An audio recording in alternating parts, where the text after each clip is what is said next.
Le jeune homme a été poignardé à 2 endroits différents. Je vous compose. Comme prêt. Il y en a une Les vaccins ils sont un jour. sur l'avant-bras et une au niveau des côtes, en fait, ici. 7 janvier dernier, un violent incendie se déclenche sur le front de mer. La cause, des travaux qui ont provoqué une fuite de gaz. En quelques minutes à peine, c'est tout un immeuble qui s'embrase. 90 marins-pompiers sont alors immédiatement réquisitionnés. Leur priorité, évacuer les habitants et maîtriser les flammes. Au total, l'intervention durera près de 12 heures. Bilan, un mort, des blessés en état de choc et une vingtaine d'habitations ravagées.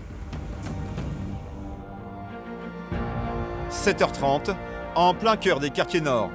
Nous sommes dans la caserne Saint-Antoine, dans le populaire 15e arrondissement de Marseille. Tout le personnel à mon commandement. Garde. Attention pour les couleurs. C'est l'heure de la cérémonie des couleurs.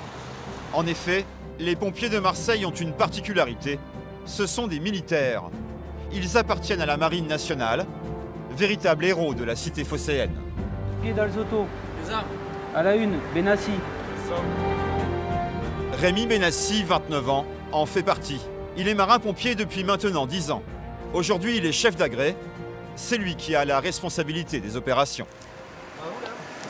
On va sur apparemment une fuite de gaz sur la voie publique. Il y a tous les véhicules qui partent. Premier appel de la journée, une fuite de gaz. Dans le véhicule, l'ambiance est tendue. Tous les pompiers ont en tête la précédente fuite qui a causé un mort 2 semaines plus tôt. La mission des marins-pompiers, établir un périmètre de sécurité pendant que les agents du gaz réparent la fuite. En apparence, la situation est sous contrôle, mais un habitant va venir semer le trouble. Cet habitant du quartier refuse de faire un détour. Rapidement, il hausse le ton. À tout moment, la situation peut dégénérer, mais le conducteur finit par se calmer et repartir. Pour les marins-pompiers, une telle scène, c'est la routine. C'est des choses auxquelles on n'est pas forcément préparé quand on rentre, mais ça nous arrive. Après, il faut faire attention de ne pas prendre un mauvais coup, parce qu'il y en a qui peuvent être violents.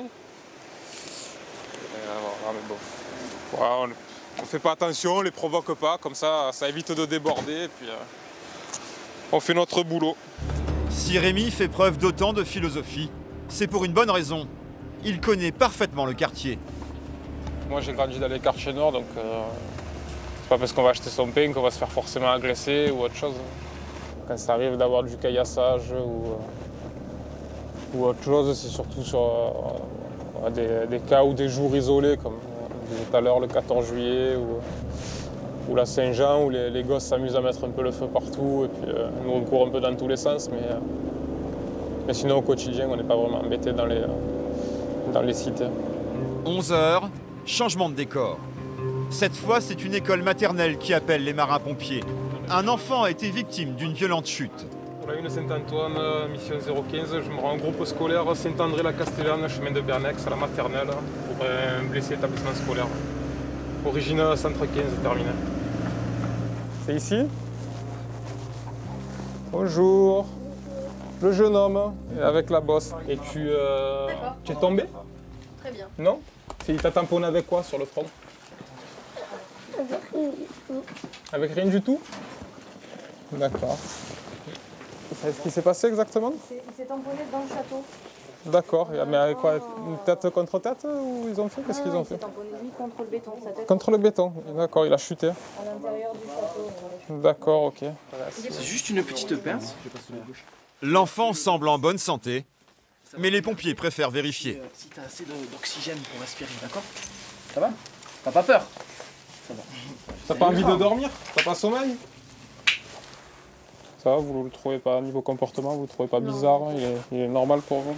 Non mais tout à l'heure il avait, voilà, quand j'ai appelé, il avait vraiment mal et il avait les yeux qui baissaient un peu, ouais.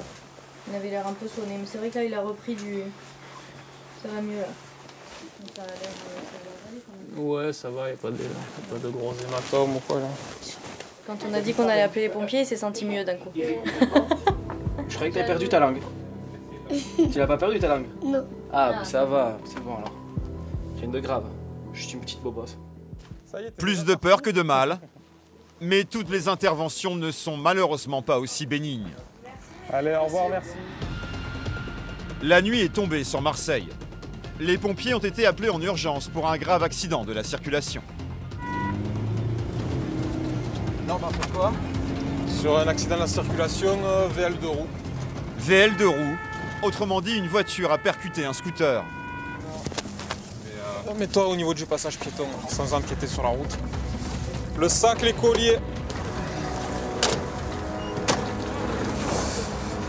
Il a un gros saignement à la jambe, il n'a pas perdu connaissance jusqu'à maintenant. D'accord, ok. À quel niveau vous avez mal exactement? J'ai mal là. Évitez de bouger si ça vous fait mal. En fait, je peux pas mettre quelque chose pour casser la jambe pour que je pose le talon. On va faire ça. Le blessé est conscient mais mal en point. C'est au niveau de la gauche qu'il y a le saignement? Je sais pas. Son pied est sévèrement touché. Avant de le soulager, les pompiers procèdent à un premier examen. Monsieur, vous n'avez pas d'allergie à des médicaments? Non? À l'iode? Ok. C'est le talon qui vous fait mal? Je prends le maintien, s'il te plaît. Vous avez une belle plaie sur l'avant du pied. Hein? La victime n'a rien vu venir. J'étais au feu rouge là-bas, je démarre au feu vert. Et la dame, elle a tourné à gauche de suite. Elle m'a refusé la priorité.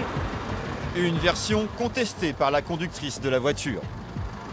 Je suis descendue, feu vert. Je suis arrivée en face. Je n'ai pas vu, j'ai entendu le choc et j'ai vu la moto. La conductrice est encore sous le choc. Elle aurait pu commettre l'irréparable. J'ai un choc parce que pensant que j'aurais pu le tuer quoi en plus. Et puis voilà, ce pauvre monsieur rentrait chez lui et voilà. Donc oui, je suis très choquée. Ah bon, il se plaint pas du coup, mais juste par précaution, on va lui mettre un collier. Un peu mal, mais bon, je pense que c'est depuis que je suis là. Ouais, c'est parce que vous étiez sur le côté. Ouais. Ok, ça marche. Ouais, tu reprends le maintien? La victime sera conduite à l'hôpital et prise en charge par les urgentistes. Ses blessures seront finalement superficielles. Le lendemain, retour à la caserne. Benassi profite d'un moment de détente. Des moments toujours partagés ensemble, car ici la solidarité est fondamentale. Il faut savoir choisir ses coéquipiers. Surtout refuser certains en fait. Je pense que c'est un métier où on a besoin d'être soudés. Pour décompresser. On a tendance à rigoler beaucoup entre nous, mais c'est une façon de décompresser des interventions. Parce qu'au final, on voit que le malheur des autres. Et justement, nouvelle alerte. Une agression a eu lieu dans un bus. Un passager aurait été poignardé. Plutôt derrière le bus. C'est bon. Là, on part sur quoi exactement? Un blessé agression, apparemment un coup de couteau. Allez. Bonjour. Un homme qui a été blessé à arme blanche ici, à coup de couteau. Là, Une dame? Non, un jeune. L'agresseur, il est parti? Non, il est dans le bus. L'agresseur est toujours dans le bus? Hein? L'agresseur? Non, il est parti, il est vers le snack, l'agresseur. D'accord. La victime est toujours dans le bus. On va aller dans l'ambulance? Ouais, ça soit un petit peu, vous sentez? Comment vous sentez là? Ouais, je me sens bien. Sûr? Ouais? Qu'est-ce qui s'est passé là? Allez, on va dans l'ambulance. Les pompiers tentent d'en savoir plus sur l'agression. Vous avez pu voir le couteau? Ouais, c'est une petite lame noire. Petite lame? La victime est encore confuse Allez. et n'explique pas cette agression. Là, on va faire les premiers soins. Ça veut dire que on va prendre des compresses.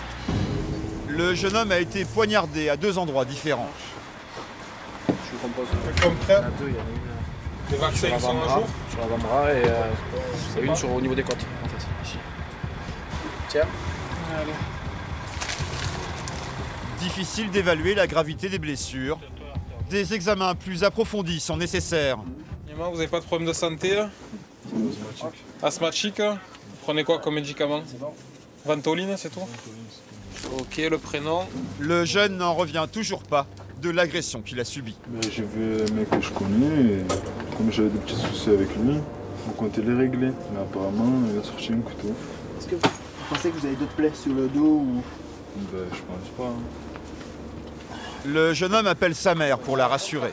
Ben non, je l'ai pas suivi. Ça va, merci. Je vais suivre un mec qui menace avec un couteau. Ouais. Vous avez prévenu de la famille déjà? Ouais, ben je m'en mets. Ouais, vous avez appelé déjà? Ouais. Ok, ils vont venir ici ou à l'hôpital?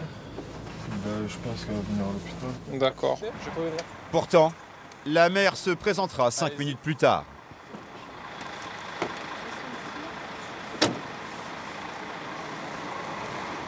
Comment ça se passe à l'intérieur? Là, il y a la maman qui vient d'arriver. Comment elle est? Elle est un peu choquée, c'est normal. Parce qu'apparemment, ce serait un jeune de 18 ans avec un couteau. Donc, On va à l'hôpital Nord. mais bon, nous, Vous nous suivez? on est habitué à cette situation. Donc ça Pardon? nous choque pas. Ils vont venir à l'hôpital. Ouais, je vais pas les attendre. Rémi Benassi prend les choses en main et rassure la mère en détresse. Non, à première vue, oui, des fois, bien sûr, évidemment. Mais à première vue, rien de méchant. Après, c'est le médecin qui va l'examiner qui pourra vous en dire plus. Ok? Allez. Gérer l'inquiétude des parents fait partie du quotidien des marins-pompiers.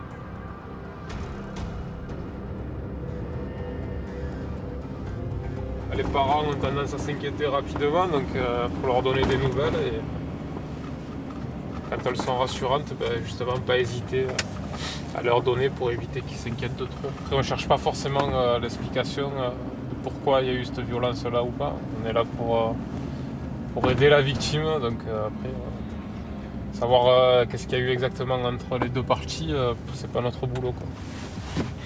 C'est pas notre boulot. La victime a été prise en charge par les urgences. Elle sera gardée toute la nuit en observation.